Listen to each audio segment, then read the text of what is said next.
বিশ্বনাথৰ শিৰে জোনাক বৰষিছে পূৰ্ণ চন্দ্ৰমাই আত্মা পৰমাত্মাৰ ক্ৰীড়া কৃষ্ণ গোপীৰ ৰাসলীলা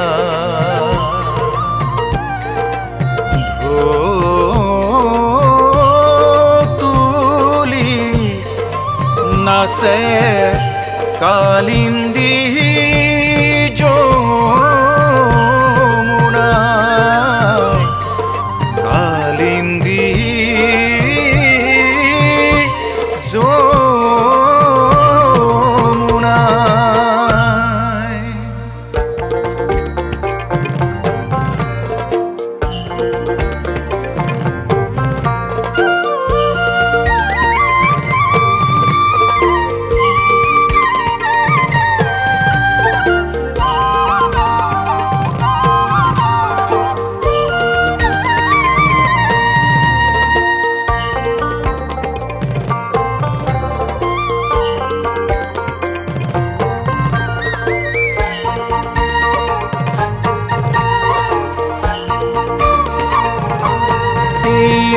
বিশ্বনাথৰ পুণ্য ভূমি হৈতে কৃষ্ণৰ চৰণ ধ্বনি এয়া বিশ্বনাথৰ পুণ্য ভূমি হৈতে কৃষ্ণৰ চৰণ ধ্বনি কর্ণত বাজে মধুর মুরুলি লুইতে আজি যেন যমুনা তো তিনি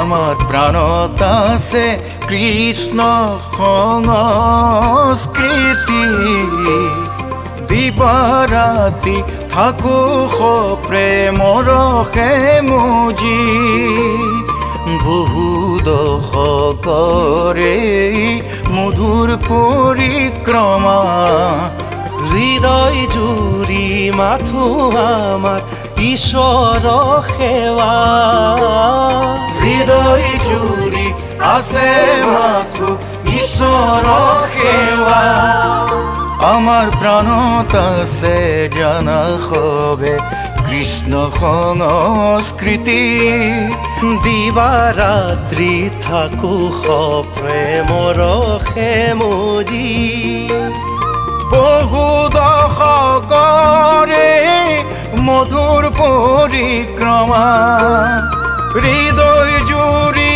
মাথো আমাৰ ঈশ্বৰ সেৱা ঈশ্বৰ সেৱা ঈশ্বৰ সেৱা ঈশ্বৰ সেৱা ঈশ্বৰ সেৱা আজিৰ পৰা আমাৰ বিশ্বনাথ ঘাট সাৰ্বজনীন ৰাস মহোৎসৱৰ সোণালী জয়ন্তী বৰ্ষ আজিৰ পৰা কাৰ্যসূচী আৰম্ভ আজি 4 তাৰিখ আজি আমাৰ ইতিমধ্যে আমাৰ তিনিটা কাৰ্যসূচী মানে আমাৰ পাৰ হৈ গৈছে যে আমাৰ বৃক্ষৰোপণ কাৰ্যসূচী হ'ল আমাৰ পতাকা উত্তোলন হ'ল ধৰ্মধ্বজা উত্তোলন তাৰপিছত আমাৰ মূল তোৰণ উন্মোচন হৈ গ'ল এতিয়া আছে আমাৰ মঞ্চ উদ্বোধন আৰু আজিৰ পৰাই আমাৰ কাৰ্যসূচী আৰম্ভ আৰু অহা কালিৰ পৰা আমাৰ ৰাস অহা কালি আপোনাৰ 5, 6, 7 নৱেম্বৰ তাৰিখে আমাৰ ৰাস আছে গতিকে সমূহ আমাৰ বিশ্বনাথ অঞ্চলবাসী বিশ্বনাথ চাৰিআলি অঞ্চলবাসী ৰাইজ তথা আমাৰ বিশ্বনাথ জিলা আৰু সমগ্ৰ অসমৰ ৰাইজক আমি এই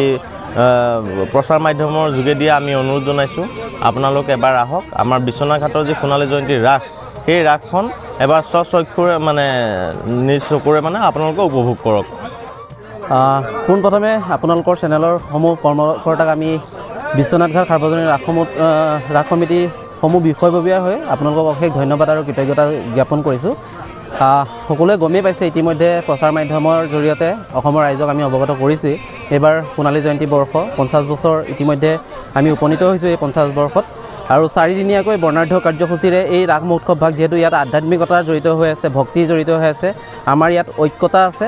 গতিকে আমি সকলোৱে ইয়াতে বিভিন্ন জাতি জনগোষ্ঠীৰ লোক ইয়াতে একত্ৰিত হৈ এই মহান কাৰ্যসূচী ভাগ আমি 4 দিনীয়াকৈ অনুষ্ঠিত কৰিবলৈ আগবাঢ়িছোঁ। আজি প্ৰথমটো দিন, ইতিমধ্যে 3টা কাৰ্যসূচী আমাৰ হৈ গৈছে। বৃক্ষৰোপণ কাৰ্যসূচী আমি আমন্ত্ৰণ কৰি অনা বিশিষ্ট অতিথিসকলৰ জৰিয়তে বৃক্ষৰোপণৰ কাৰ্যসূচী কৰা হ'ল।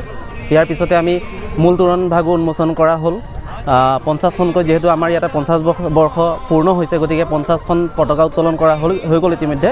ইয়াৰ পিছতে মঞ্চ মুকলি হ'ব আৰু আজি আৰু সৰু সুৰা কিছুমান অনুষ্ঠান আছে। লগতে কালিৰ পৰা যিহেতু বিশেষভাৱে কালি আৰম্ভণিতে হ'ব আমাৰ সাংস্কৃতিক শোভাযাত্ৰা হ'ব। ইয়াতে বিভিন্ন জাতি জনগোষ্ঠীৰ লোকৰ জৰিয়তে আমি এই সাংস্কৃতিক শোভাযাত্ৰা ভাগ কৰিম।